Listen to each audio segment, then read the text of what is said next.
যে শহর একসময় ছিল মানুষের হাসি আনন্দে ভরা, আজ সেখানে মানুষ ফিরছে নিজের ভাঙা ঘরটুকু দেখার আশায়। কারণ কখনো কখনো ধ্বংসস্তূপও মানুষের কাছে পৃথিবীর সবচেয়ে প্রিয় ঠিকানা, কারণ সেটা নিজের ব্যক্তিগত সম্পদ।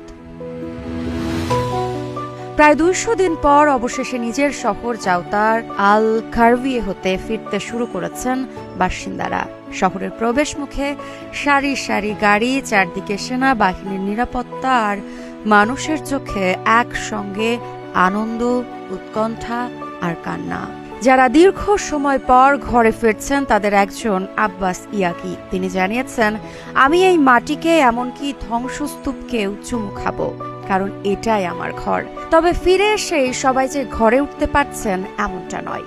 আপাতত নিরাপদ ঘোষণা করা কিছু এলাকায় শুধু ঘর বাড়ি দেখে আসার অনুমতি মিলেছে।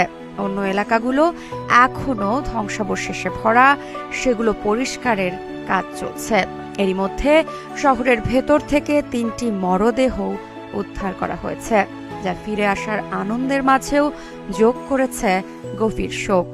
ইসরায়েলের ধাপে ধাপে সেনা প্রত্যাহারের পরিকল্পনার অংশ হিসেবে লেবাননের সেনাবাহিনী এই এলাকায় মোতায়েন হয়েছে। তবে পুরো প্রক্রিয়াকে ঘিরে উত্তেজনা এখনো কাটেনি।